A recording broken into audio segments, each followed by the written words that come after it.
Un saludo a todos, sed muy bienvenidos a esta nueva edición de nuestro curso de formación complementaria que desde la Archidiócesis de Toledo se abre en esta ocasión a los participantes de todo el mundo interesados en seguir formándose activamente. Construyendo puentes es el título que hemos pensado que mejor reflejaba nuestro propósito de este año, abrir vías al diálogo de la Iglesia con la cultura contemporánea en sus más diversas manifestaciones, desde las ciencias naturales a la economía, de la antropología a la actividad sociopolítica, pasando por la comunicación o la ecología y la sostenibilidad. Agradecemos muy especialmente la presencia hoy con nosotros del cardenal don Juan José Omella, arzobispo de Barcelona y presidente de la Conferencia Episcopal Española, que ha aceptado ofrecernos los planos de ese puente que queremos construir con una ponencia que enmarca todas las demás, releyendo la Constitución Pastoral del Concilio Vaticano II, atendiendo a los signos de los tiempos actuales. Todo esto lo ha hecho posible la colaboración una vez más de nuestro Instituto Superior de Ciencias Religiosas, la Delegación de Apostolado Seglar, la Delegación de Medios de Comunicación y, por supuesto, el impulso de nuestro pastor diocesano, don Francisco Cerro Chávez, que no ha podido estar aquí esta tarde, pero cuyo impulso pastoral está detrás de esta iniciativa también. En cuanto al desarrollo de nuestro encuentro, en esta ocasión hemos preferido que en vez de conferencia al uso, la sesión se desarrolle en formato de diálogo. De ahí el subtítulo, Conversaciones en los nuevos areópagos. En cada sesión de viernes final de mes, un especialista en la materia planteará las inquietudes compartidas a nuestro ponente.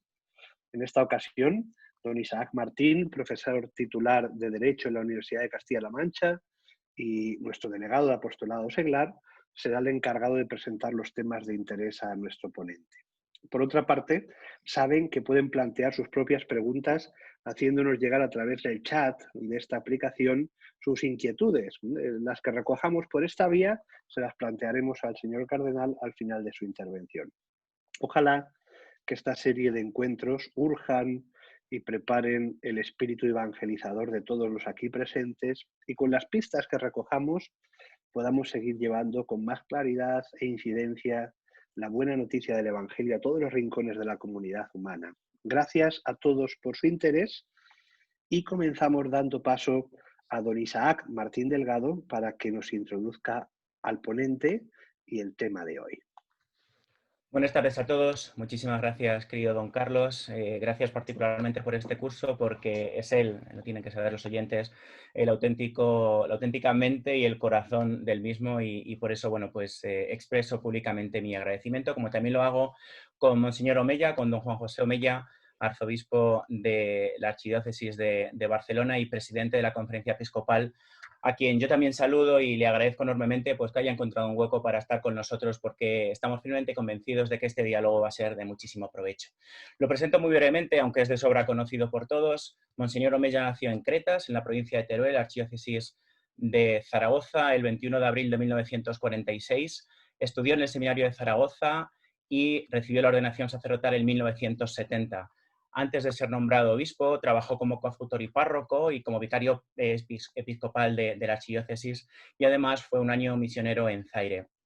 En el año 96 fue nombrado obispo auxiliar de Zaragoza, de ahí pasó a la diócesis de Barbastro-Monzón, de ahí, ocupó también el cargo de administrador apostólico de Huesca y de Jaca, y después fue nombrado obispo de la diócesis de Calahorra, La Calzada, Logroño, para finalmente ser nombrado arzobispo de Barcelona el 26 de diciembre de 2015.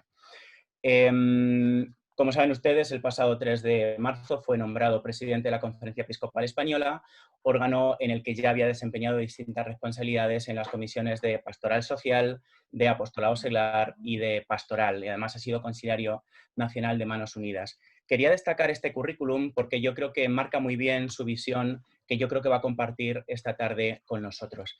Este primer diálogo se enmarca directamente en el contexto de nuestro plan pastoral, del programa anual de plan pastoral, que bajo el título Diálogo con Dios y con el mundo, tiene por objeto reflexionar y tratar de hacernos presentes en los nuevos areópagos.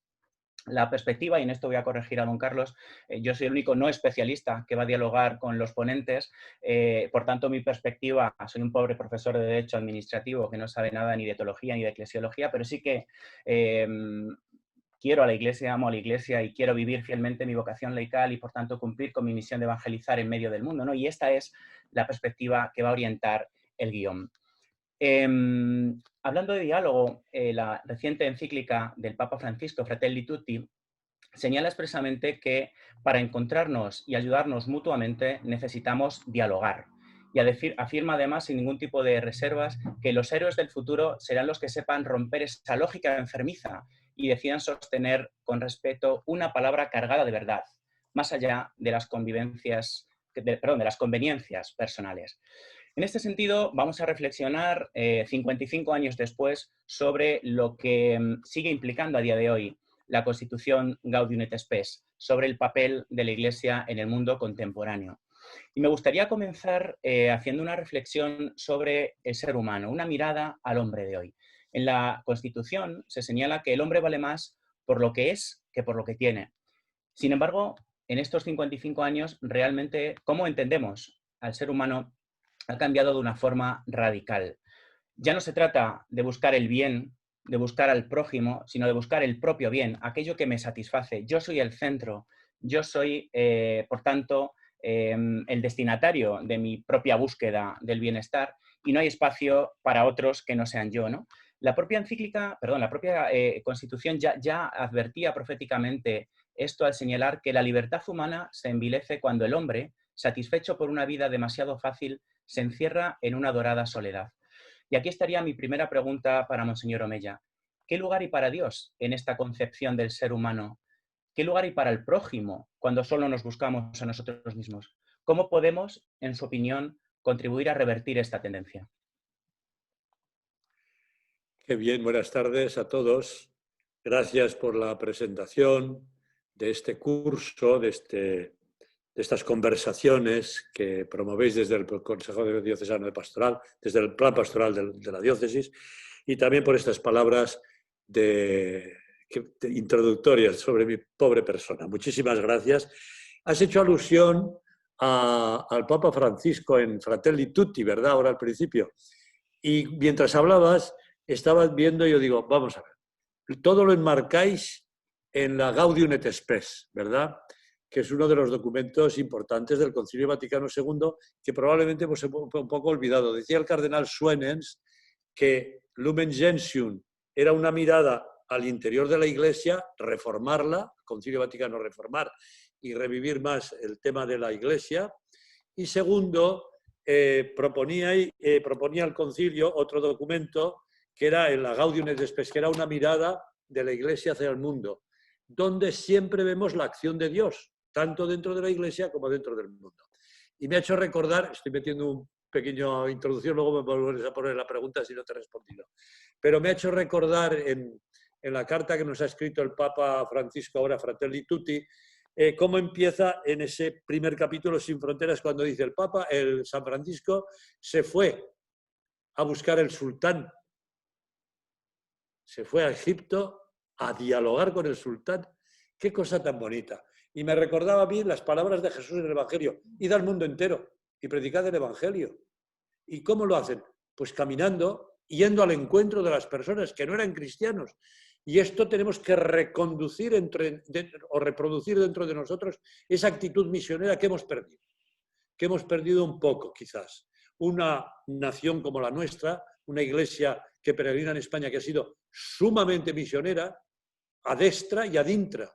La Acción Católica, cuánto ha hecho, el apostolado seglar, cuánto ha hecho, las familias, cuánto han hecho por transmitir la fe, y los que salían al mundo entero. Todavía quedan 11.000 misioneros en el mundo entero. Digo, ¿y con qué actitud? Dice el Papa. Iban, fijaros, leo, sin desconocer las dificultades y peligros, San Francisco fue al encuentro del sultán con la misma actitud que pedía a sus discípulos, Jesús, que sin negar su identidad, cuando fueran entre sarracenos y otros infieles, no promuevan disputas ni controversias, sino que estén sometidos a toda humana criatura por Dios. Yo creo que en este mundo, no sé si ahora recojo bien tu pregunta y si no me la vuelves a formular, en este mundo creo que está la gente muy sedienta de Dios. A veces no lo dice, no lo expresa con palabras, pero sí con sus gestos y con sus actitudes. Busca la fuente de agua fresca, busca esa panadería, entre comillas, lo de panadería, donde está el pan vivo, que da sentido a la vida y que da sentido al ser humano. Y cuando encuentran una persona coherente, que con respeto se acerca y camina con ella, como Jesús con los discípulos de Maús, van abriendo el corazón y van saciando esa hambre y esta sed. Yo creo que esta es la llamada que de alguna manera queréis hacer en el plan pastoral, que quiere hacer el Papa Francisco en la Iglesia, cuando nos dice una Iglesia en salida, y que tenemos que hacer todos nosotros y queremos hacer los apóstoles. Seamos sacerdotes, catequistas, padres de familia, profesores en un instituto religioso, en la Universidad Católica o en un colegio público. Los cristianos tenemos que dar testimonio de esa gran fe, porque el hombre tiene sed de Dios, tiene sed del agua viva. No sé si he respondido, si no me la vuelves a formular. Perfectamente, sí, perfectamente. Y en este sentido, es cierto que tenemos, creo yo, una segunda dificultad. Volviendo a Gaudium et Spes, ahí se señalaba que en aquel momento el auge del ateísmo radical era quizás el principal problema que obstaculizaba el diálogo. Pero hoy en día yo creo que el principal problema es sencillamente la indiferencia ante Dios. Dios no interesa. Este ateísmo sistemático ha dado paso a una indiferencia por sistema que yo creo que es nuestro principal obstáculo en el día de hoy. Se puede dialogar cuando hay un nexo de unión, en ese caso era Dios. Dios existe, Dios no existe, ¿no? Pero ahora realmente el nexo de unión se ha roto, porque a mí, y esta es la concepción del hombre de hoy, no es que Dios exista o no exista, es que sencillamente no me interesa si existe o no existe, ¿no? Entonces, yo creo que una de las grandes dificultades que nos encontramos quienes estamos en la realidad y queremos de alguna manera anunciar a Jesucristo y somos conscientes de que efectivamente los hombres y mujeres de hoy siguen teniendo necesidad de Él y tienen sed de Dios, es precisamente esta, ¿no? Romper esa barrera de la indiferencia. Mi segunda pregunta sería, por tanto, ¿cómo poder dialogar con quien se muestra indiferente? ¿Cómo podemos poner en práctica esta necesidad de diálogo ante la indiferencia? Claro, si el diálogo lo queremos llevar a términos de intelectuales, de conversación intelectual, ahí tendremos probablemente mucha dificultad. Y os pongo un ejemplo. Y luego voy a Juan Pablo II. Un ejemplo. A mí me ha impresionado siempre, de siempre, la conversión del beato Carlos de Foucauld. Carlos de Foucauld buscaba a Dios. No lo encontraba. Buscaba la felicidad y no la encontraba. Y tiene una prima, su prima, que es muy religiosa, y le dice: tío, lo que te falta es encontrarte con Dios, con la religión que te dará sentido a tu vida. No quiere saber nada. Pero tanto le insiste que al final, porque está angustiado, porque él busca de verdad, tiene sed interior, aunque no lo diga, se va a hablar con el cura, l'abate Hubelin, en la iglesia de San Agustín de París. Y cuando llega allí le dice: bueno, me ha mandado mi prima y vengo a conversar con usted. ¿Dios existe o no existe? Y el abate Hubelin, que era un buen cura, dice: mira, no vamos a discutir de eso, que no sirve para nada. Tú buscas la felicidad, buscas el amor, ponte de rodillas y confiésate. El otro se quedó parado.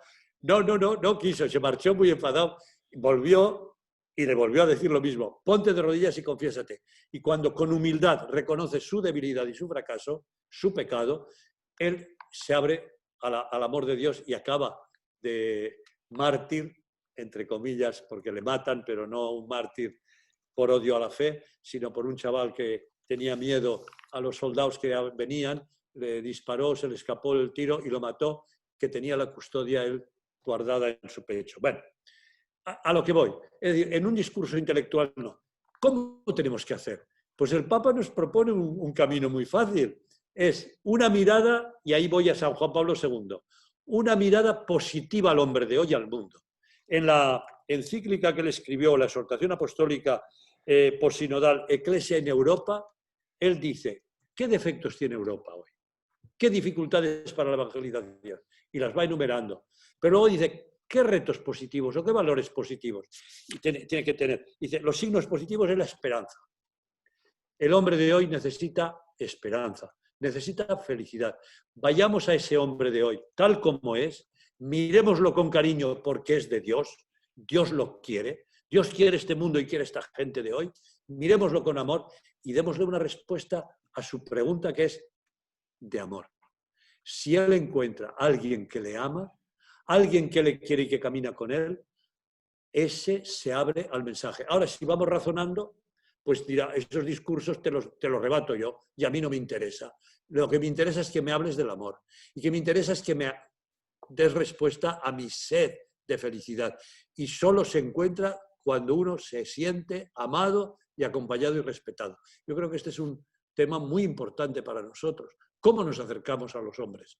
¿Cómo nos acercamos al mundo? ¿Cómo nos acercamos a esa gente que decimos que son, no voy a dar calificativos para no que nadie se sienta ofendido, pero que no son digamos, de nuestra cuerda, que no piensan como nosotros? Ahí está. Eso es lo que han hecho los misioneros de todos los tiempos. Y además, yo me permitiría añadir una idea más. Este verano he leído precisamente la biografía, una de las mejores biografías de Charles de Foucault, que verdaderamente me impresionó, porque, claro, es una vida apasionante, no solo una conversión fulminante, sino todo lo que vino después, ¿no? Pues monje trapense, al final eremita, esa pasión por evangelizar a los no creyentes del norte de África.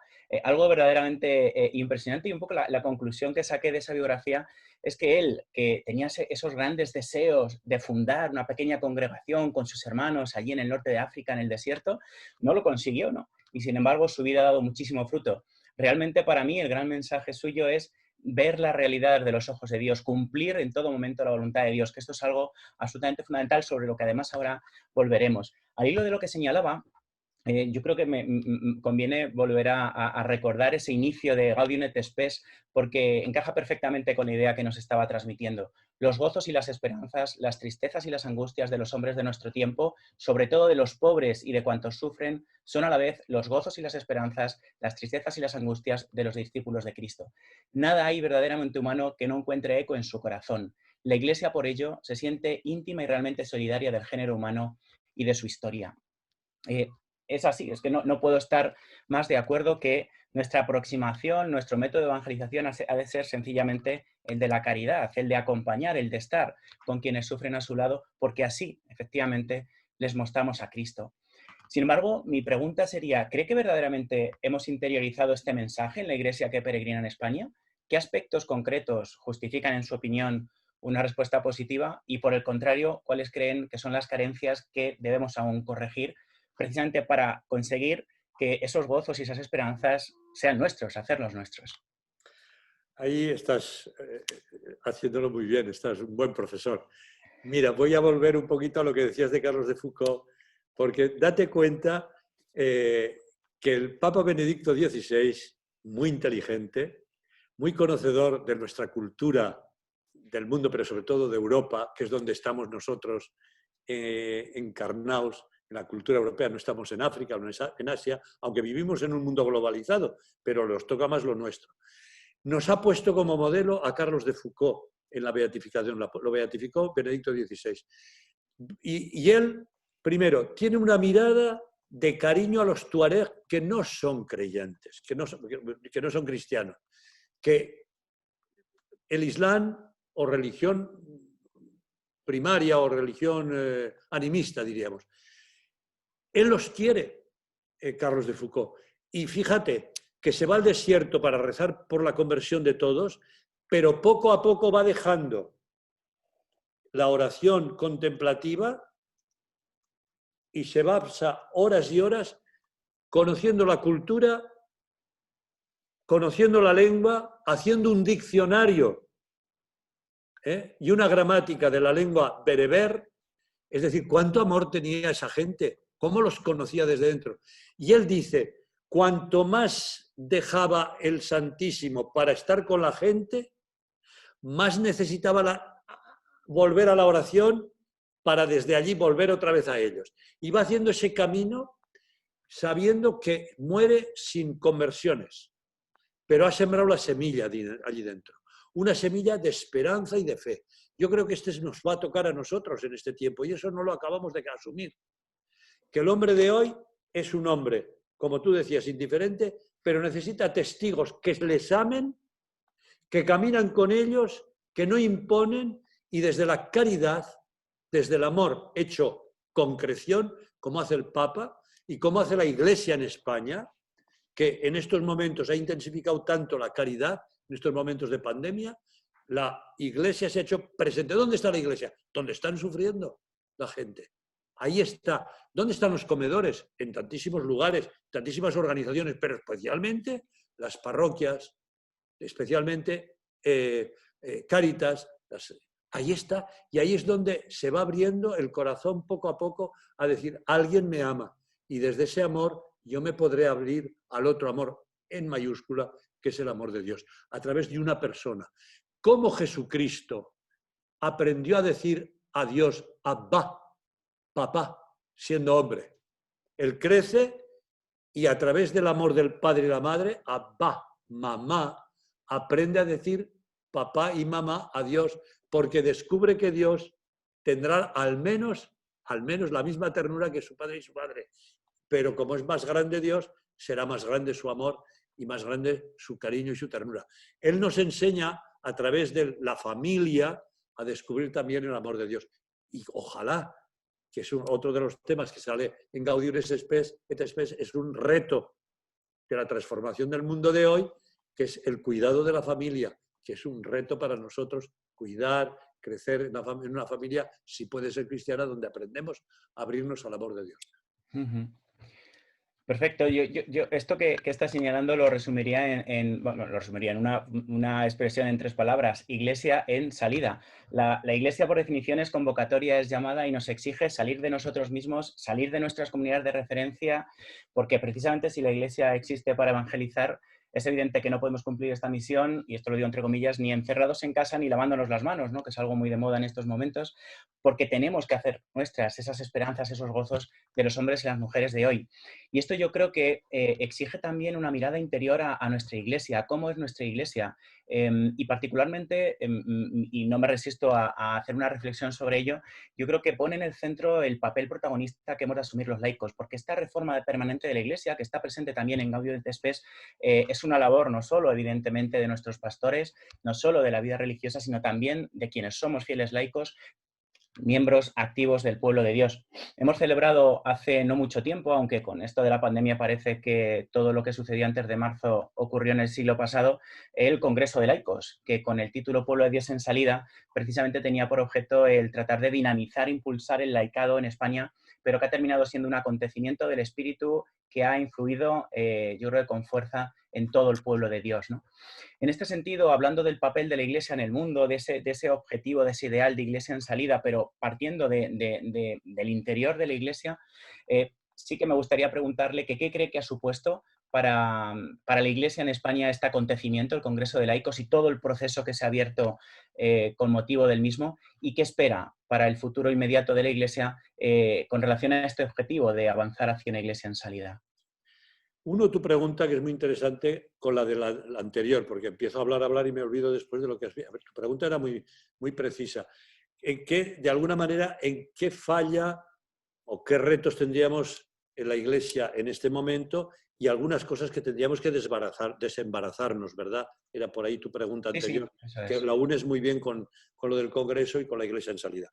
Mira, uno de los peligros que tenía la Iglesia de hoy es encerrarse en ella misma, porque fuera se nota un poco perdida, un poco el misionero que dice, voy por aquí, no me valoran a mí, no me reconocen, es una iglesia, o digo, un mundo indiferente ante Dios, y entonces me encierro en mi estufita de invierno, en mi palacete.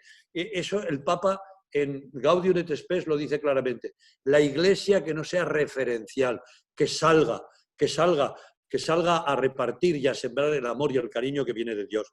Y para eso hay que contar mucho con los laicos. Es evidente, porque la Iglesia, cuando decimos Iglesia, siempre interpretamos jerarquía, sacerdotes, obispos y clero, religiosos, y no es eso la Iglesia. La Iglesia somos toda la comunidad de bautizados y la gran mayoría son laicos. La gran mayoría son laicos. ¿Nosotros para qué estamos, los clérigos? Estamos para poner motor ahí dentro, para ayudar a avanzar, pero hay que contar con los laicos, si no la Iglesia no avanzará. Y de hecho la misión en la Iglesia empezó cuando persiguen a los cristianos en Jerusalén y salen los cristianos, porque eran muy poquitos, entonces los apóstoles eran 12. Bueno, salen corriendo los laicos y se van huyendo de Jerusalén, donde tienen el peligro de que los maten, y donde van empiezan a dar testimonio de su fe. Son los laicos los primeros misioneros. Yo creo que ahí es donde tenemos que aprender. Y de hecho los apóstoles, los Hechos de los Apóstoles nos dicen que los apóstoles dicen, no podemos atender a todo. Nosotros nos dedicaremos a la oración y a la palabra, a la catequesis, a la explicación, al curso de teología, pero también pueden ser laicos. Nos dedicaremos a la catequesis, a la enseñanza y a la oración, y vosotros a la caridad. Y la caridad no es solamente dar de comer, la caridad es enseñar, la caridad es a bien morir, la caridad es hacer política, la caridad política, la caridad es la transformación de la sociedad, la caridad es trabajar por la familia unida. Es decir, ahí estáis los laicos. ¡Qué maravilla! ¡Qué maravilla! Yo creo que esto es lo que tenéis que hacer. Y el Congreso de Laicos, eso es lo que nos recordó, que la Iglesia tiene que estar presente en el mundo para ser testigo del amor de Dios y hacerlo en los distintos ámbitos de la vida donde nos movemos todos. La Iglesia, la parroquia, ciertamente, la comunidad religiosa, ciertamente, pero sobre todo lugar de trabajo, lugar de diversión, en la familia, en el deporte, en las excursiones, en las vacaciones, que allí donde estamos, dar testimonio del amor del Señor. Mira, permíteme que os diga una que leí el otro día en el Consejo Diocesano de Pastoral de aquí de Barcelona, una preciosa oración de hace ya muchos años, que los mayores, si me escuchan, la recordarán, los más jóvenes quizás no tanto, aunque aquí en Toledo estáis gente muy leída. Pero recordáis los libros aquellos que escribía Michel Quast, el sacerdote francés, que tiene uno de ellos muy famoso, Oraciones para rezar por la calle. Tiene lo siguiente. Fijaros, si la nota dijese, una nota no hace música, no habría sinfonía. Si una palabra dijese, una palabra no puede hacer una página, no habría libro. Si la piedra dijese, una piedra no puede levantar una pared, no habría casa. Si la gota de agua dijese, una gota no puede formar un río, no habría océano. Si el grano de trigo dijese, un grano de trigo no puede sembrar un campo, no habría cosecha. Si el hombre dijese, un gesto de amor no puede salvar la humanidad, nunca habría justicia, ni paz, ni dignidad, ni felicidad sobre la tierra de los hombres. Y acaba. Como la sinfonía necesita de cada nota, como el libro necesita de cada palabra, como la casa necesita de cada piedra, como el océano necesita de cada gota de agua, como la cosecha necesita de cada grano de trigo, la humanidad entera necesita de ti, allí donde estés, porque eres único y por tanto insustituible. Todos somos necesarios, laicos, hombres y mujeres, niños y mayores, enfermos y sanos, todos somos necesarios y cada uno aportamos nuestro pequeñito granito de arena. Esto es lo importante y eso es lo que transforma la sociedad del mundo. Y ahí nos quiere el Papa, y ahí nos quiere Jesucristo, y aquí nos quiere el Señor a todos nosotros. Pues no puedo sino decir amén y no me levanto porque me saldría de la pantalla, porque le haría la ola a propósito de lo que acaba de decir, porque lo suscribo plenamente. Sigamos nuestra reflexión y pasamos a un bloque que nos lleva al exterior, ¿no? Una mirada desde la Iglesia al mundo actual.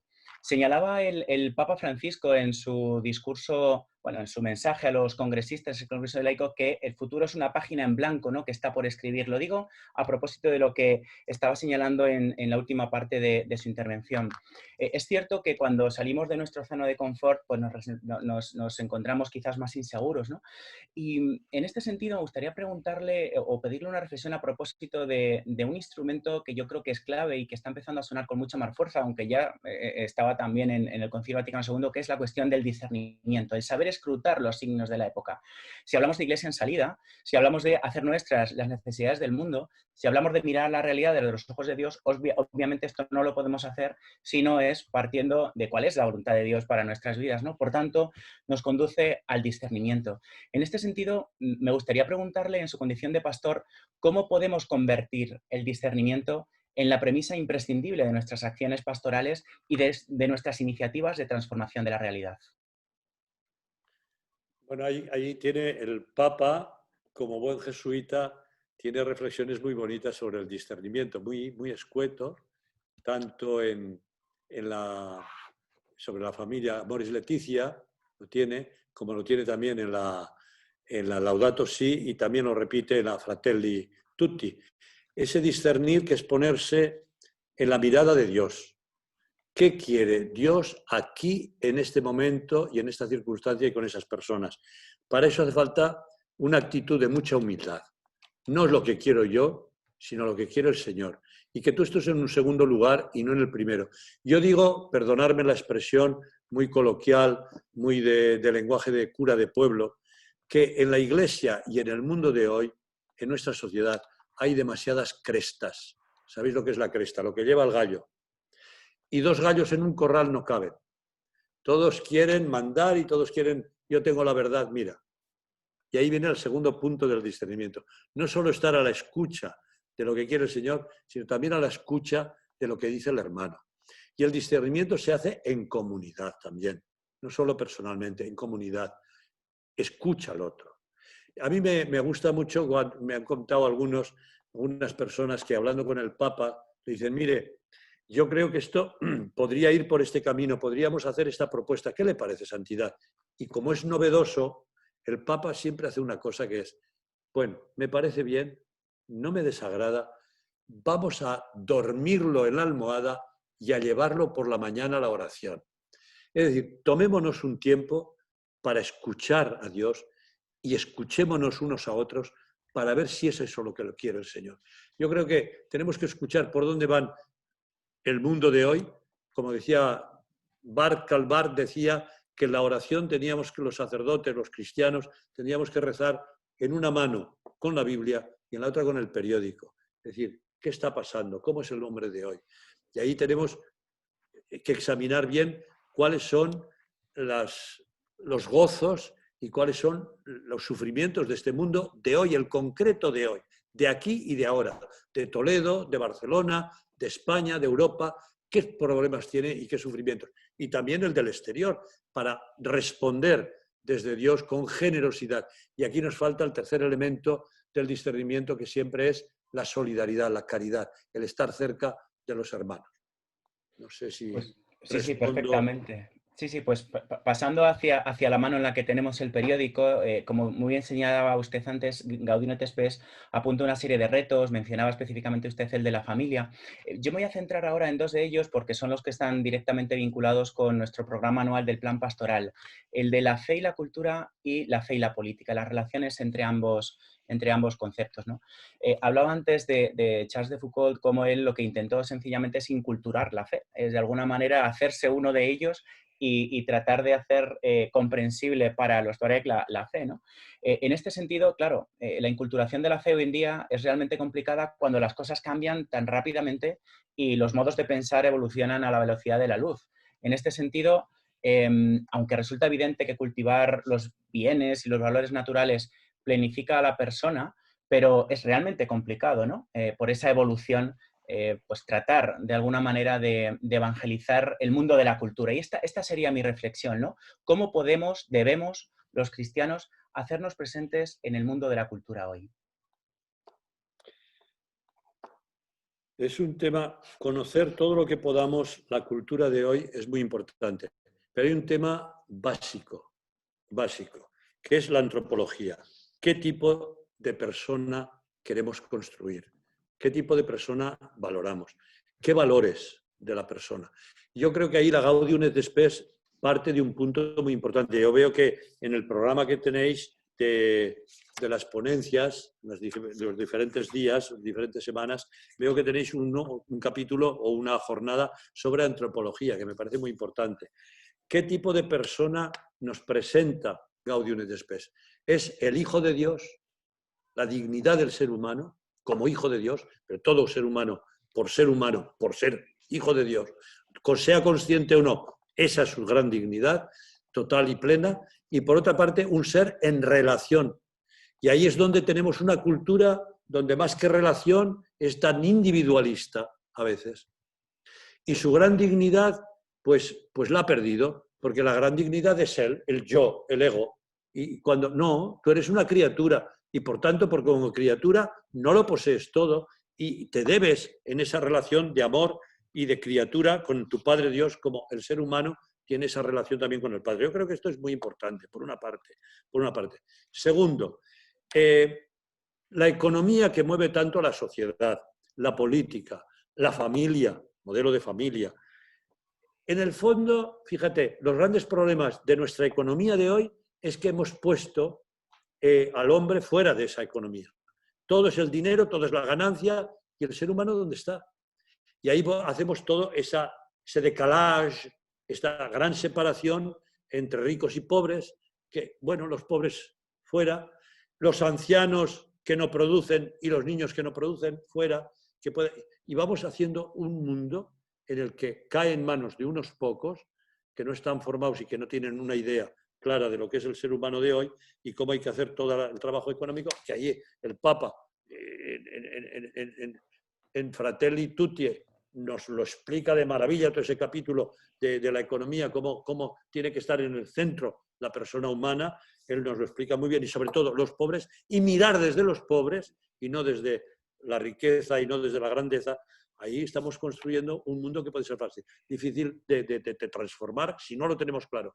Y ese diálogo con esa cultura de hoy, pues es realmente no tener miedo a ser contracultura también, pero creyendo de verdad en nuestros valores, que esto es lo que han hecho la Iglesia, y empezando por los más pobres, que esto es así que nació la Iglesia, con las clases más bajas del Imperio Romano, con los esclavos, y ahí les iban reconociendo y enseñando o haciéndoles reconocer su gran dignidad. Son seres humanos valiosos que no lo eran para el Imperio Romano. Y ahí es donde nace la fe cristiana. Y entre ellos vive la solidaridad, vive la caridad, y eso se va expandiendo, se va expandiendo.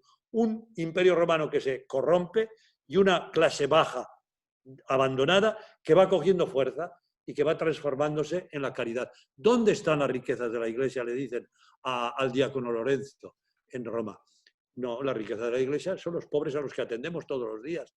Ahí están, que siempre crecen y nunca disminuyen. Y la Iglesia está al servicio de los pobres. Y esto es lo que hace el Papa.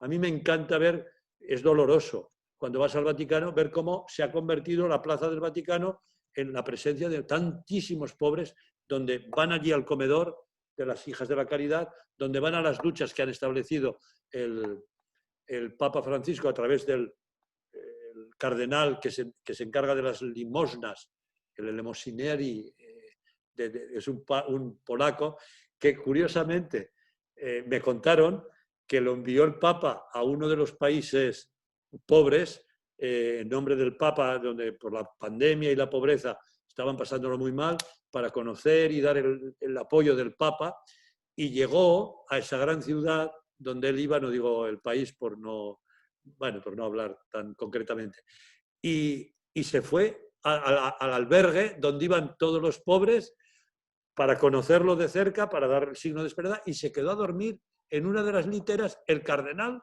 de la Iglesia, donde dormían los pobres transeúntes, y dices, madre mía, qué lejos está la Iglesia de dar ese testimonio que da ese cardenal. Ojalá hiciésemos nosotros eso, ojalá diésemos ese paso. Eso es una Iglesia en salida, y eso es lo que de alguna manera rompe los esquemas de una cultura cerrada a Dios y una cultura cerrada a ese hombre, ser humano, que es relacional, y esa relación la tiene con Dios y con todo ser humano. Con todo ser humano, con el hombre, con la mujer, con el pobre, con el de otra cultura, con el inmigrante, esa acogida. Y entonces la Iglesia se transforma en la buena samaritana de la que hablaba el Concilio Vaticano II. La Iglesia Madre Samaritana. A propósito de esta necesidad de transformar la realidad, y como había anticipado, me gustaría que reflexionásemos, siquiera brevemente, sobre la relación entre fe y política. El Papa Francisco ha insistido mucho, sobre todo en Evangelii Gaudium, sobre la concepción de la política como bien común, y él pide porque haya más políticos que partan de este concepto, ¿no? De entregarse a los demás desinteresadamente, de tratar de cambiar la realidad para mejorar la sociedad. precisamente construyendo el bien común, ¿no? En este sentido, claro, el orden político-jurídico tiene sentido si protege la vida y los derechos de la persona, la libertad y la dignidad del ser humano, ¿no? Gaudium et Spes ya reflexionaba sobre esto, señalando que los cristianos todos deben tener conciencia de la vocación particular y propia que tienen en la comunidad política. En virtud de esta vocación, están obligados a dar ejemplo de los hechos, a dar ejemplo de sentido de la responsabilidad y de servicio al bien común, porque así demostrarán también con los hechos cómo pueden armonizarse la autoridad y la libertad. En este sentido, claro, el panorama que tenemos en estos momentos no invita precisamente a asumir este compromiso en política y quizás puede ser un impedimento para que unos pocos quieran entregar su vida al servicio de los demás desde este ámbito, ¿no? Aunque probablemente es más necesario que nunca, ¿no? Ante esta creciente polarización política, que paradójicamente en ocasiones está siendo generada por nuestros propios líderes políticos, ¿cómo cree que debemos actuar los cristianos a la luz de la fe? Claro. Ahí hemos pervertido, perdón, un poco la política, la hemos pervertido en nuestra sociedad y lo hemos permitido todos. La política es la acción del pueblo para bien de todos. Todos nos interesa esta sociedad que queremos construir donde vivimos todos. Es la casa común. Y tenemos que construirla donde quepan todos. No los que piensan de una manera, los que caben todos piensen lo que piensan. La política ahora como instrumento para trabajar por el bien común es ante todo y sobre todo un servicio y no un escalafón para subir, ganar dinero y asegurarse el futuro él y el propio partido. No, es un instrumento. En un partido o en otro tenemos que estar, tenemos que militar en algún lado, tenemos un concepto de sociedad, tenemos, bueno, que viene de una idea política, antropológica, ideológica, lo que quieras, pero todos por el bien común. Son plataformas para trabajar por el bien común y no para trabajar por el propio partido. Y eso lo hemos perdido un poco. Y el Estado lo que tiene que hacer es fomentar las iniciativas de la gente. Porque el Estado tiene que ser siempre subsidiario a lo que no hace la sociedad. Dejar que la sociedad actúe, que es responsable y que sabe lo que quiere. Y a veces habrá que ayudar y habrá que educar.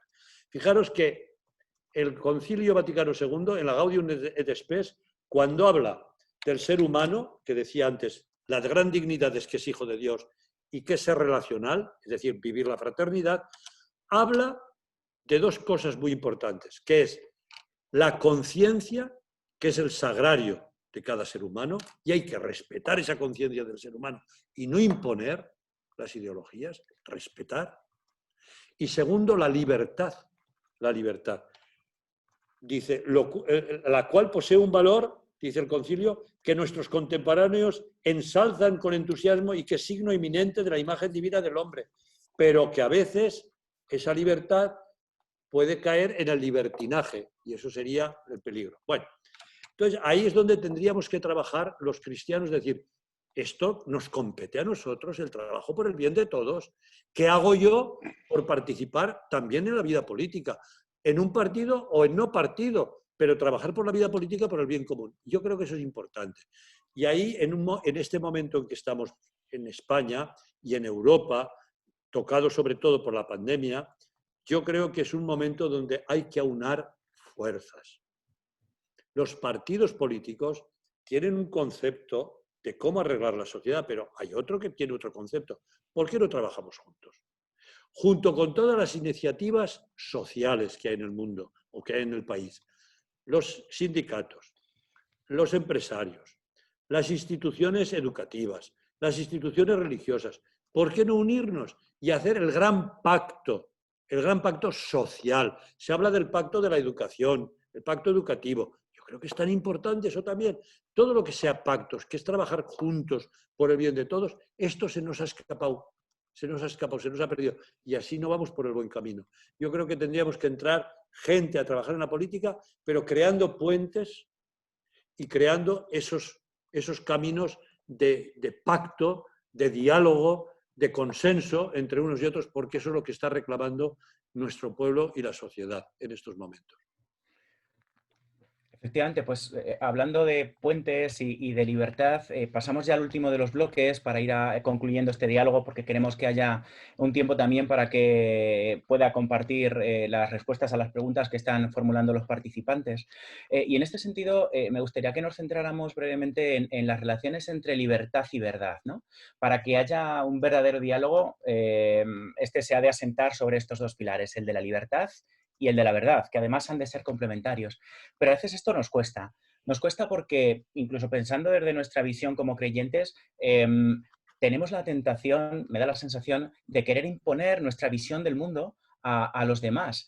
No me estoy refiriendo a renunciar a ciertas verdades a las cuales evidentemente no podemos ni debemos renunciar, ¿no? Sino sencillamente a despreciar a todos aquellos que piensan de una manera distinta a como lo hacemos nosotros. Y al revés. A veces se da también la tentación contraria en el sentido de, por tratar de congraciarse con quienes no piensan como nosotros, bueno, pues maquillar, ¿no?, aquellas verdades fundamentales en las que se asienta nuestra fe. En este sentido, mi pregunta sería, ¿cómo podemos construir puentes que permitan el paso de ideas y de personas sin renunciar a la verdad y a la libertad? Sí, este es el arte que yo diría de un corazón grande. Si tú vas con tus esquemas pequeños, me decía un arzobispo cuando era yo cura joven, me decía, mira, cuanta más cultura tiene una persona, cuanta más formación tiene una persona, no solamente intelectual, sino también de corazón, psicológicamente, formación en todos los ámbitos, integral. Es más dialogante y más comprensiva. Cuanto menos cultura tiene, perdón, que nadie se sienta ofendido, pero cuanto menos cultura, somos como más impositivos de mi pequeñita verdad. No mi verdad ni la tuya, sino la de todos. Eso significa lo que yo decía antes de puentes y de diálogo. Ahora bien, has introducido tú, Isaac, que yo creo que es muy bello, hay cosas que son irrenunciables, pero ese irrenunciable yo no lo impongo. Yo trato de acercarme, de hacerme comprensible y que el otro también me dé su verdad y vamos avanzando. Hay cosas que son irrenunciables en una parte y en otra. Pero para eso está el diálogo. Y ahí tenemos que avanzar y hacer un esfuerzo. Claro, ahora hay que jugar con dos elementos que tú has dicho muy bien, que hay que saber amasarlos. Hay que haber hecho pan cuando éramos jóvenes, saber que la levadura y la harina bien mezcladas luego hace un pan esponjoso, pero si no se mezcla bien, luego sale un petardo de pan que no se puede comer, que es una masa dura. No sé si habéis hecho de panaderos alguno de vosotros, pero yo en mi seminario, que era para ser misionero, he dicho que estuvo en la presentación que ha hecho Carlos, decía que estuve en el seminario de Zaragoza, de pequeñito. Luego tuve que ir a Francia, luego tuve que ir a Bélgica, luego tuve que ir a África, y en esos caminos tuve que hacer de panadero del seminario. Y sabía lo que era amasar. Y digo, ahí hay que amasar bien esas dos cosas que tú decías, Isaac, que es uno, la libertad, pero no mi libertad, sino la de todos, y la verdad. Ser veraces.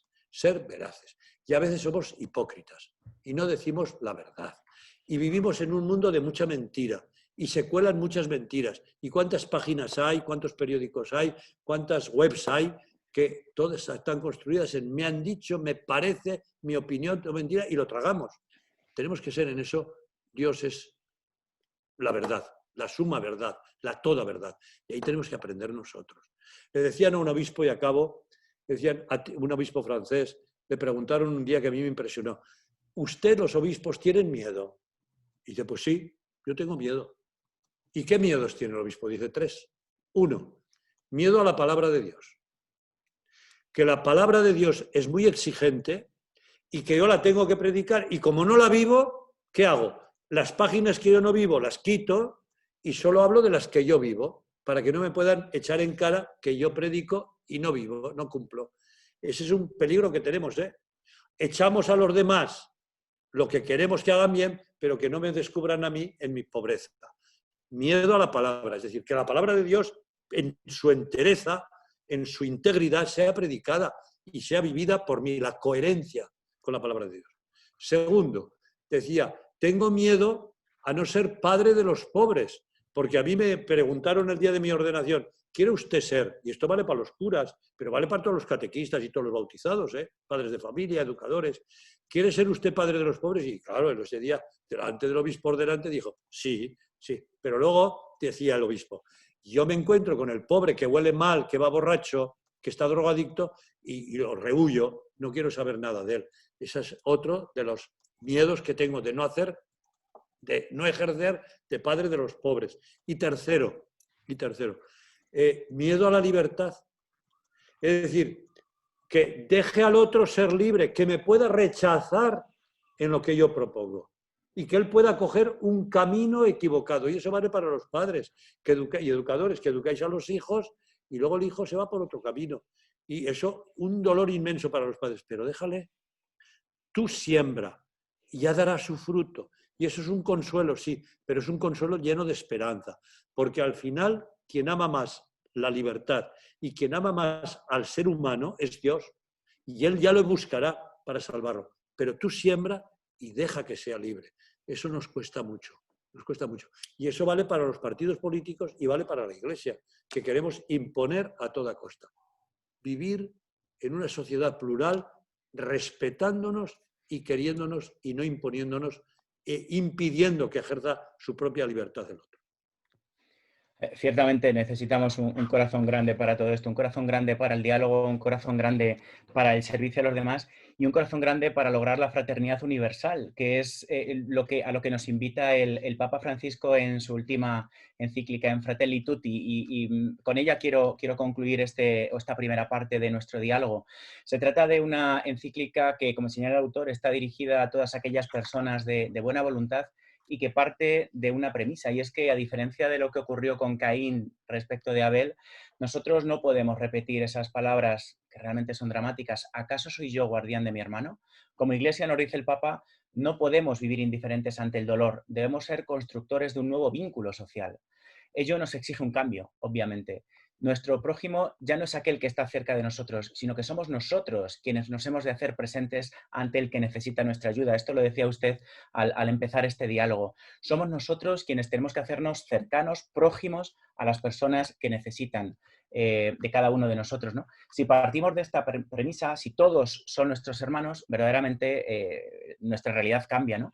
¿Qué valoración hace en general de esta exhortación apostólica y qué claves cree que hemos de tomar especialmente en consideración en nuestro país para dar respuesta a los retos que tenemos planteados en estos momentos?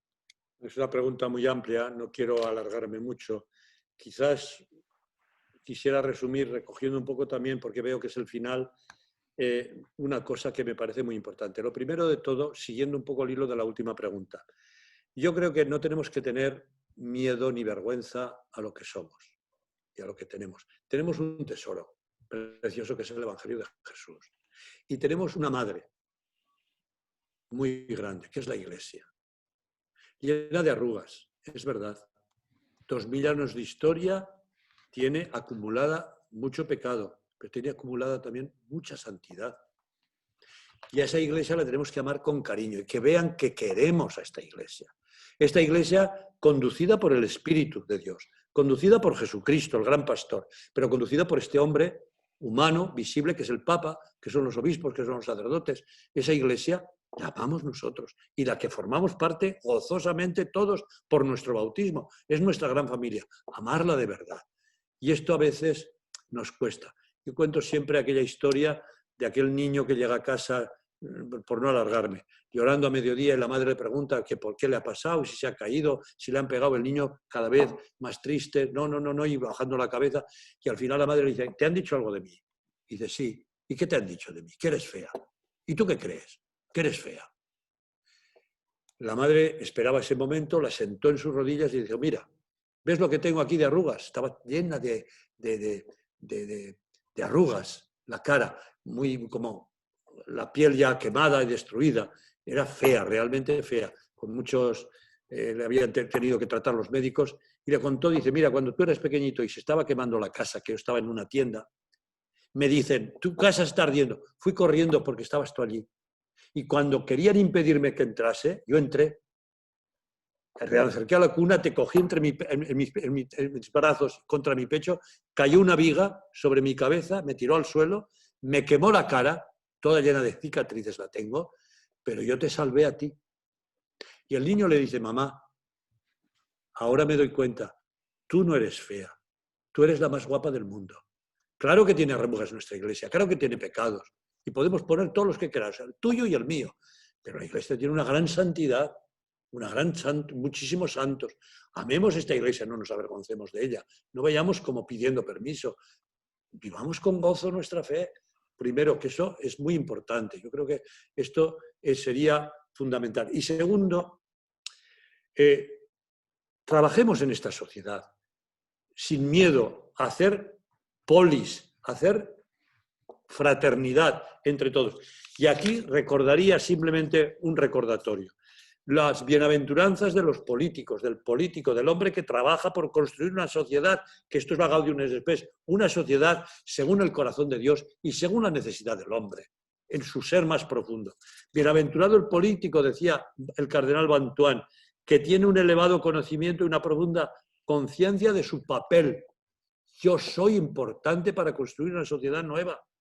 Yo con mi pequeñita vida, con mis pequeños conocimientos, a lo mejor muy limitado, estoy enfermo, pero tú rezando y ofreciendo tu vida como Teresita del Niño Jesús, en su convento puede ser patrón de las misiones, el santo de la puerta de al lado que dice el Papa. Bienaventurado el político cuya persona refleja la credibilidad, ser coherentes con nuestra vida, que hay gente que predica mucho, predicamos mucho, pero en Aragón dicen, que yo soy aragonés, predica mi padre, predica mi madre, que por uno ayudo aumenta y por otro me sale. Predicamos mucho y no sirve para nada. La credibilidad, que lo que diga uno vea que sale del corazón. Tercero, bienaventurado el político que trabaja por el bien común y no por su propio interés. Qué importante es eso. No buscar mi propio interés, sino el de todos. Cuarto, bienaventurado el político que se mantiene fielmente coherente, ya lo hemos dicho. Quinto, bienaventurado el político que realiza la unidad y haciendo a Jesús punto de apoyo de aquella unidad y la defiende, la unidad de todos. Y aquí, ¿qué más da que venga un inmigrante de un color o de otro, de una lengua o de otra? Todos somos hermanos, tutti fratelli, tutti, hombres y mujeres, inmigrantes de un color y de otro. Bienaventurado, sexto, y acabo, el político que está comprometido en la realización de un cambio radical. Sí, no podemos estar con él, siempre se ha hecho así. Busquemos caminos nuevos de esperanza, seamos creativos en comunión, y no demasiado deprisa imponiendo nuestro ritmo. Séptimo, bienaventurado el político que sabe escuchar. Escuchamos. Escuchas tú a tu marido y a tu mujer, escuchas a tu hijo, a tu padre, escuchamos. O siempre vamos a meter nuestro rollo, a descargar nuestro rollo. Y por último, bienaventurado el político que no tiene miedo. No tiene miedo. No tengáis miedo a los que pueden matar el cuerpo, pero no pueden matar el alma. No tengamos miedo. Digamos lo que somos, digamos la verdad y construyamos un mundo en unión y en comunión y verás cómo esto cambiará. Pero tenemos que empezar cambiando nosotros mismos. Y es como la gota de aceite que se extiende poco a poco en un vaso de agua o en un lago, se va extendiendo. Cuando un barco pierde gasoil, se ve que se va extendiendo esa marea negra, se va extendiendo. Así tiene que ser. Cambiar nosotros, que Dios nos cambie el corazón e iremos cambiando la sociedad. Que a veces pedimos mucho en manifestaciones a los demás que nosotros no lo hacemos y no lo vivimos. Es un gusto escucharle y estaríamos con usted toda la tarde, pero bueno, nos hemos puesto un límite horario y bueno, nos quedamos con este triple mensaje, ¿no? El amemos a la Iglesia, el liberémonos de nuestros complejos y el seamos, aunque minorías, seamos minorías creativas, como nos insistía tanto el Papa Benedicto XVI, porque es mucho lo que podemos aportar al mundo y son muchas las personas que necesitan de nosotros. La salvación de nuestras almas depende precisamente de esto, ¿no? De poder ayudar a los demás, más allá también de buscar evidentemente nuestra propia santidad, porque solo se realiza precisamente desde ese servicio a los demás. Yo le doy las gracias de corazón por este diálogo que yo creo que ha sido muy fructífero. A mí particularmente pues me ha ayudado a renovar ese compromiso, ¿no? Y esas ganas de tratar desde la fidelidad a Jesucristo y desde mi compromiso dentro de la Iglesia, hacerme presente en el mundo para hacer de él un anticipo del reino de Dios. doy la palabra a don Carlos Loriente, que va a ser quien le formule algunas de las preguntas que nos están haciendo llegar los participantes. ¿Me dejas decir una cosa, Carlos? Sí, claro, Carlos, me dejas. claro. Isaac, sí, adelante. no sé si da clases en el Instituto de Ciencias Religiosas, pero si no las da casi lo puede dar porque es un buen pedagogo. Y muy bien. Y Dios me libre, muchas gracias. Ciertamente nos sobran ideas y nos falta entusiasmo, que no tenemos, nos falta motor para decir lo que ya sabemos y tenemos, vivámoslo. Esto necesitamos, apóstoles ilusionados. Y allí estáis algunos laicos haciendo un buen trabajo. Gracias, Isaac. Carlos, perdón. Don Juan José. Muy bien, muchísimas gracias, don Juan José, muchísimas gracias, Isaac. Ciertamente, después de esta conversación, nosotros nos sentimos también un poco como movidos. O sea, yo creo que ha sido no una conversación para ensimismarnos, sino para lanzarnos, como esta imagen que poníamos ahí en el díptico con el que presentábamos nuestro programa, un lanzamiento al encuentro y al diálogo con ese mundo que nos decía don Juan José, que tiene seguramente muchas necesidades, a veces inconscientes, de felicidad y en definitiva de Dios. Bueno, pues tenemos algunas preguntas que vamos a agrupar en 3 bloques. La primera de ellas, algunos de los que están con nosotros esta tarde tenían inquietudes respecto de la situación de pandemia actual, atentos un poco a los signos de los tiempos, de los que nos hablaba el Evangelio de la misa de hoy, ¿no? Decían, por ejemplo, África pregunta si nos puede dar algún tipo de lectura de esta pandemia a la luz con una mirada de fe, qué oportunidades nos ofrece, algún aprendizaje que se lleve consigo y que pueda compartir. También Juan Luis decía que el Papa Francisco ha dicho que la pandemia puede dar paso a una nueva situación en la que ojalá no volvamos simplemente a ser como antes, que debemos superar el individualismo que ha causado muchos de los males de este tiempo. ¿Cómo cree que le puede afectar esta pandemia a la Iglesia en España? ¿Saldremos verdaderamente fortalecidos? Y finalmente también en este contexto Mónica Moreno pregunta sobre cómo hacer frente a los miedos de este tiempo, los miedos de hoy. Miedo al fracaso, miedos que también surgen al poder, ¿no? O miedos que caracterizan nuestros respetos humanos.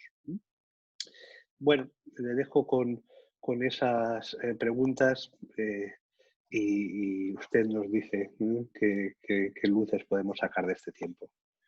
Bueno, yo no soy profeta, ni nací profeta, pero vamos a ver. San Pablo dice que todo concurre para nuestro bien. Todo concurre para nuestro bien. De todo podemos sacar gracia de Dios. Y la gracia de Dios se despliega, crece en nuestra pobreza y en nuestra pequeñez. Yo creo que este momento que nos toca vivir de la pandemia nos lleva a 2 cosas. Una, a descubrir que estamos en un mundo globalizado, pero en profundo cambio. Que llevábamos un ritmo, pero la pandemia nos está diciendo que no estabais profundizando suficientemente en este ritmo, que os está cambiando. Un gran cambio que llaman de época, no de cambio de cositas pequeñas, no. Cambio de época, no una época de cambio, sino cambio de época. Y los cambios de época necesitan al menos unos 100 años, dicen los especialistas, para verse todo el cambio. Entonces tendremos que tener paciencia, ¿Qué cambios se están produciendo ya más visibles ahora con la pandemia? Que dices, por aquí ya se nota que esto va muy acelerado. Pues eso, uno, salir de nuestro individualismo. Nos necesitamos unos a otros, para bien y para mal. Nos necesitamos porque el enfermo necesita de la ayuda y a la vez nos necesitamos también en el respeto. No abrazados, porque entonces nos contaminamos.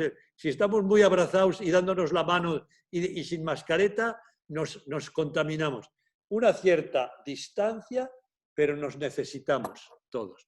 Y necesitamos que nos llamen, necesitamos llamar a las personas, salir del individualismo. Segundo, al aislarnos también para que no nos contaminemos, hemos estado muchos meses encerrados en nuestras casas con esa no poder salir a ninguna parte, de alguna manera había una llamada al silencio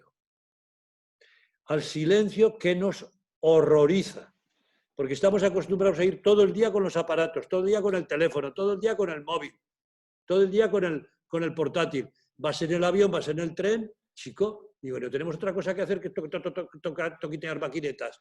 Pero párate, piensa un poco, vete por el campo y escucha. Me decían aquí en Barcelona, mis obispos auxiliares, cuando tuvimos el confinamiento, me decían, pero hacía tiempo que yo no oía cantar un pájaro, porque estamos dentro de la ciudad, no ves los pájaros ni los oyes. Oímos pájaros y los pajaritos se establecían en las terrazas y decías, vaya, por Dios, por fin. Y la atmósfera clarísima, clarísima. Mira, no estaba contaminada por los aviones. Bueno, escuchar el silencio, y el silencio no lo olvidemos. Dice San Juan Crisóstomo que mi silencio, Señor, dé lugar a tu palabra. En el silencio nos escuchamos a nosotros, escuchamos a Dios y escuchamos el grito de los demás. Qué importante es que mi silencio, Señor, dé lugar a tu palabra. Y tercero, yo diría que nos plantea otro modo de economía. Una economía basada en tanto consumo. Para vivir no hace falta tanto. Necesitamos consumir porque necesitan las empresas y todo el trabajo, es verdad. Pero ese ritmo acelerado, cuando no lo olvidemos, otra gente está padeciendo la gran epidemia del hambre en el mundo y nosotros hemos vivido lejos de ellos. Y esa es la última llamada, diría, por no estar aquí un rato haciendo una conferencia, la solidaridad. Ser solidarios y pensar en quienes más sufren y que llevan pandemias desde hace más tiempo, que es en África, muriendo de hambre. Ser más solidarios, compartir más lo que tenemos. Todo concurre para nuestro bien. Y no somos dueños de nada. No somos dueños de nada. Es otro el que nos guía. Ni la ciencia es dueña ya del mundo. No entiende tampoco cómo se puede salir de esta crisis. Están intentando hacerlo, pero lo tienen difícil. Lo tenemos difícil porque este virus es, ayer me decía un médico, que por cierto es obispo, no es de España, francés, y me decía, es muy difícil el tema de la vacuna, porque es que está mutando continuamente este virus. Nos va a replantear muchas cosas, también incluso desde el punto de vista científico. Pero ante todo esto, la palabra de Jesús, no tengáis miedo. Yo estoy con vosotros todos los días hasta el fin del mundo. Y ahí es donde se nos abre el otro horizonte, que es que pensábamos que todo acababa aquí. No teníamos un origen, no sabíamos de dónde veníamos, vinimos de Dios y volvemos a Dios, a la casa del Padre. Y esto lo habíamos perdido. Que no se hable de la muerte, que no vean a nadie morir, que no se vea un entierro, porque eso crea traumas. Sí, sí, crea traumas. Crea esperanza, porque la muerte es un paso para la vida, para el cielo, para el encuentro con los seres queridos, para la gran fiesta. Eso lo hemos perdido, ese signo de esperanza. No tengáis miedo, que os acompaño. Y el viático, decía los santos padres de la Iglesia, el viático es el fármaco de eternidad. Es el alimento, es la medicina que nos ayuda a sobrevivir y a vivir más allá de la muerte. Tenemos necesidad de recuperar también esa esperanza y no tener miedo. Qué bueno. Tenemos un par de cuestiones en sentido diverso que preguntan sobre ciertos colectivos y su implicación en este nuevo dinamismo. En concreto, José Antonio habla de que Fratelli Tutti, la última encíclica del Papa, habla de la importancia del servicio de la Iglesia a la comunidad humana como una gran fraternidad, y que en la que el Papa pide incluso una reforma de las Naciones Unidas para hacerlas más efectivamente instrumento de esta fraternidad humana. ¿Cómo valora el servicio de estas organizaciones internacionales desde su surgimiento ilusionante en la posguerra hasta hoy? ¿Y en qué sentido cree que puede ir esa reforma de la que habla el Papa Francisco? Eso por una parte. Y luego hay un par de personas, aunque el público mayoritario no son sacerdotes, pero se preguntan sobre cómo puede mejorarse en la formación sacerdotal, en concreto Rafael Contreras desde Perú, Pablo Sánchez desde Madrid, también son preguntas parecidas, ¿no?, para afrontar los retos del mundo contemporáneo que ha descrito en su conferencia. Sí, muy bien, gracias. Mira, yo creo que el Papa toca un elemento muy importante, como son estas organizaciones que se crearon después, sobre todo después de la Segunda Guerra Mundial, también incluso antes, como servicio para la paz y el desarrollo. Lástima que ahí hay un dominio de unos cuantos, que son los que más dinero tienen y son los más poderosos. Y esos dirigen los destinos de los demás. Y las otras voces de países más pequeños, más pobres, no cuentan. Yo creo que ahí tenemos la familia humana, una familia humana, donde tienen varios hijos, y qué bonito es que pronto pues dejan que los hijos hablen. Y tanto hay que escuchar al grande, al mayor, como al pequeño, porque cada uno desde su vivencia y desde su visión del mundo y desde lo que él espera y desea, tiene su anhelo y tiene también su opinión y tiene que ser respetada. Y los padres no saben escuchar al pequeñito, aunque a veces parece que no tenga razón porque no tiene una visión más global, tan global como puede tener el hermano mayor, pero le escuchan y lo tienen en cuenta. Los padres normalmente hacen eso. Y yo digo, en organismos como la ONU y todo eso, de verdad se cuenta con los países más pequeños y más pobres. O se les deja un poco abandonados. Yo creo que ahí hay que hacer una reforma. Y y el Papa lo avisa. Lo está pidiendo también todo el mundo. Pero claro, es muy difícil que el que tiene las riendas las suelte en bien del otro. Ahí tenemos que ser más honestos y más veraces. Punto primero. Segundo, la riqueza es un elemento, y la Biblia lo tenía. Cuando iban acumulando riqueza, a los 50 años, hacían el año jubilar, volvían todas las tierras a repartirse entre todos y luego unos avanzaban más, otros avanzaban menos y después se volvía a redistribuir todo. Ese sentido de fraternidad, de recomenzar todos desde un mismo nivel de igualdad, yo creo que esto nos ayuda a sentirnos todos iguales y cercanos. Yo creo que es también la distribución de las riquezas. La distribución de las riquezas es fundamental en el mundo, que es la solidaridad. Y luego, por último, en eso yo estoy totalmente de acuerdo con el Papa y lo explica muy bien en Fratelli Tutti y en todas las otras encíclicas o exhortaciones que ha escrito y en sus discursos. Y lo de la formación sacerdotal, pues es un reto que tenemos. Yo creo que ha salido ahora, ha salido la Ratio Fundamentalis de los estudios para sacerdotes que ha hecho la Congregación del Clero y que ahora cada país la tiene adaptada a su propio país. En España lo hemos aprobado, pero eso ahora hay que llevarlo a la práctica, a ver cómo lo podemos hacer. Pero yo creo que tenemos que hacer una mirada más fuerte, de cariño, de mirada de amor al mundo de hoy, al mundo de la pobreza y al mundo misionero, porque quizás hablo ahora de Europa, mucho encerrados en nuestra iglesia, muy poderosa en número de personas, en número de posesiones, en una historia que llevamos acumulada, y tenemos que abrirnos más a desembarazarnos de cosas, y como decía Jesús, los mandaba de dos en fraternidad, en comunión, es la espiritualidad de comunión, y los mandaba con un par de sandalias, un morral y sin túnica de repuesto. Ir por el mundo y ya está.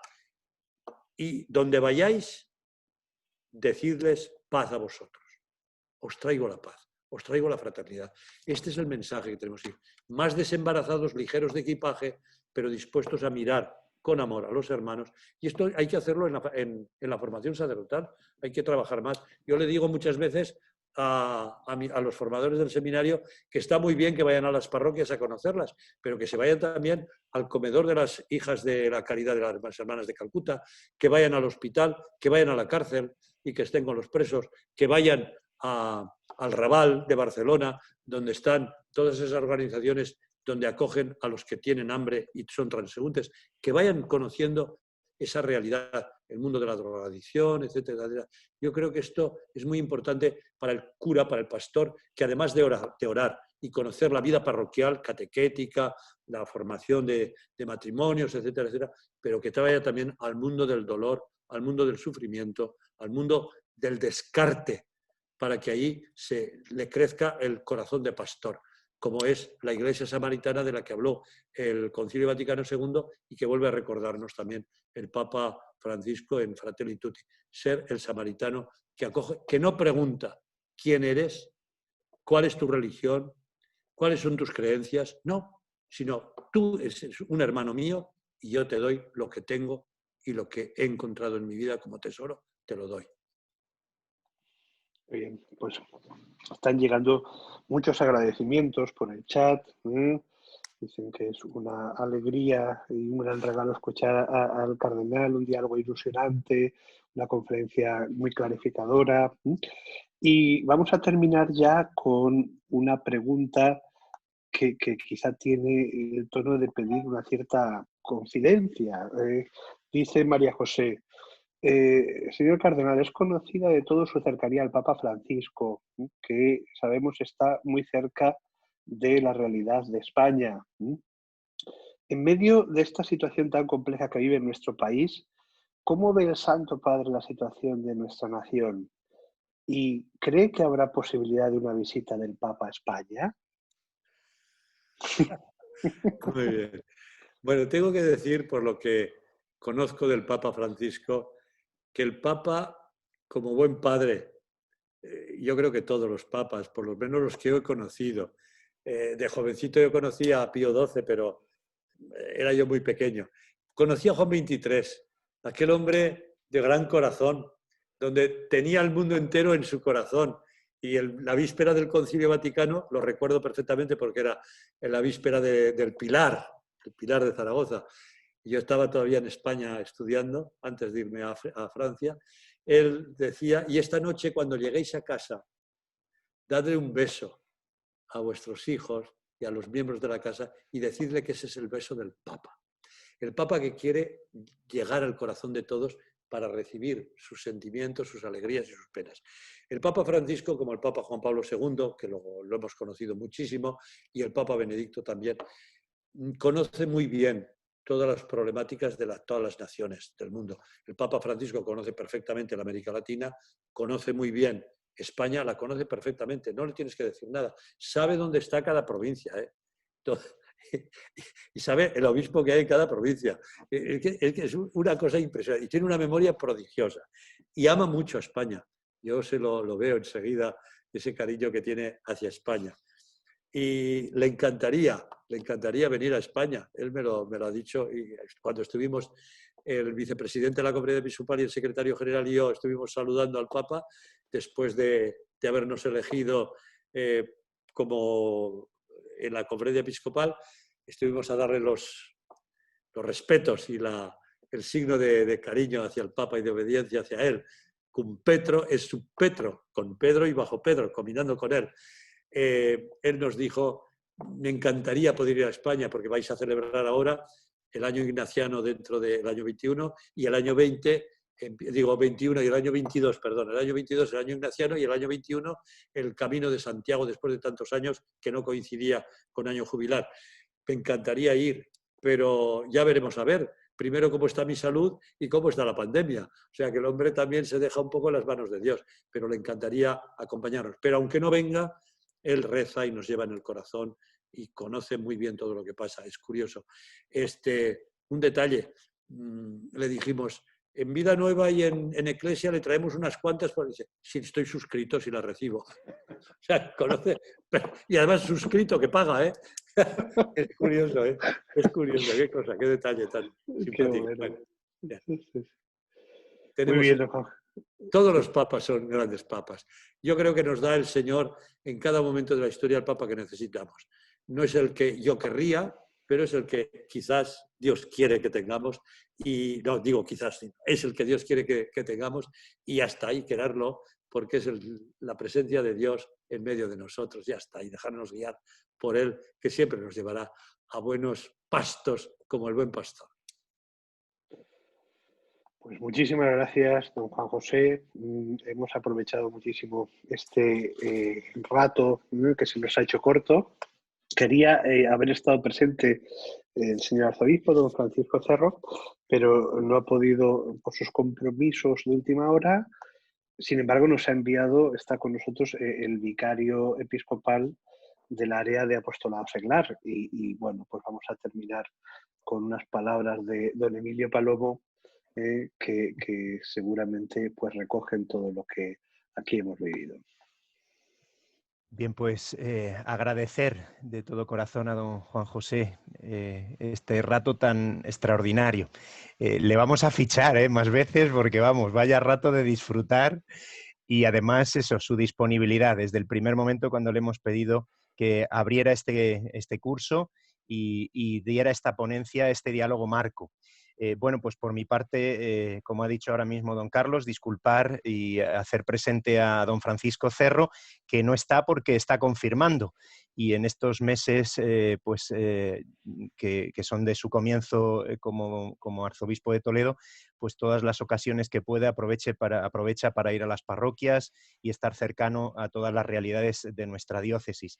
Pero esta mañana él mismo hablaba con don Juan José Omella y le daba las gracias por estar con nosotros esta tarde, y le daba las gracias también porque don Juan José también nos ha enviado un vídeo animándonos a peregrinar a Guadalupe, que publicaremos este domingo, como todos los días que sacamos esos vídeos de invitación a ganar el jubileo.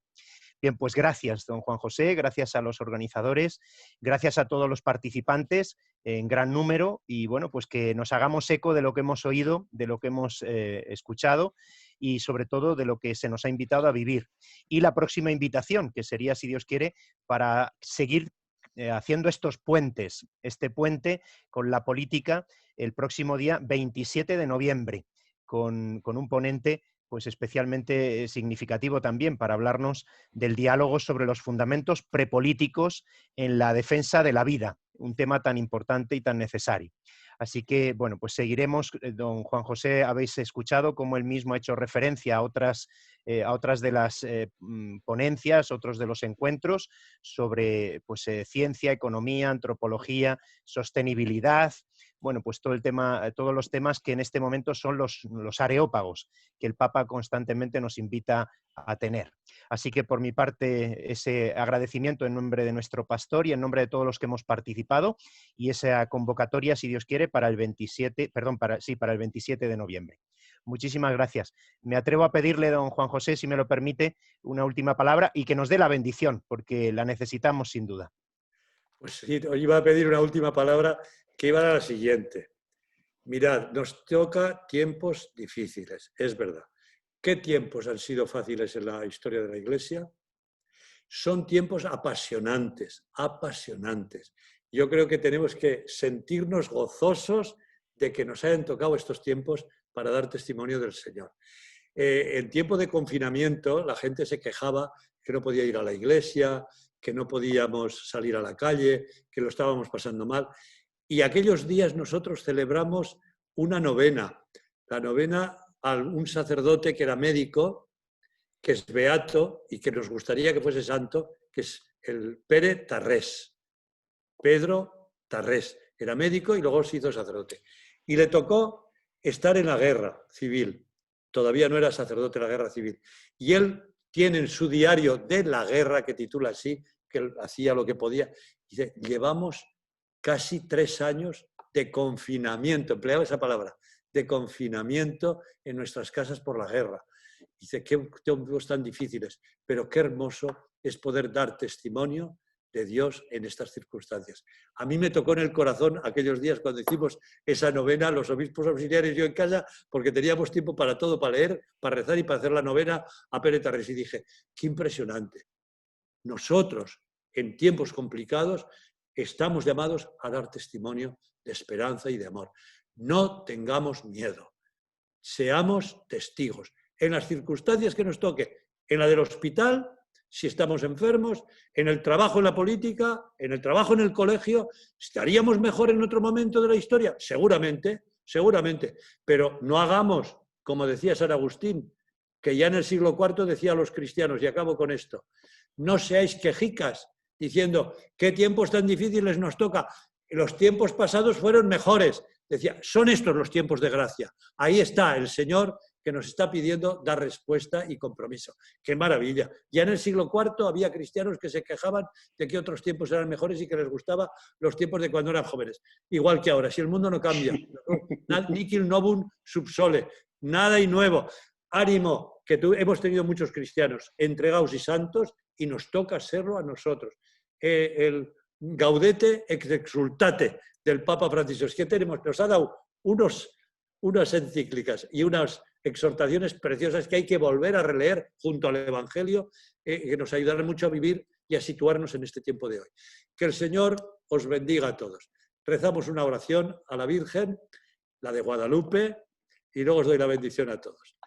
Dios te salve María, llena eres de gracia, el Señor es contigo. Bendita tú eres entre todas las mujeres y bendito es el fruto de tu vientre, Jesús. Santa María, Madre de Dios, ruega por nosotros pecadores, ahora y en la hora de nuestra muerte. Amén. Gloria al Padre, y al Hijo, y al Espíritu Santo, como era en el principio, ahora y siempre, por los siglos de los siglos. Amén. Amén. Y la bendición de Dios Todopoderoso, Padre, Hijo y Espíritu Santo, descienda sobre vosotros y sobre vuestras familias y nuestra sociedad. Amén. Amén. Muchas gracias. Gracias.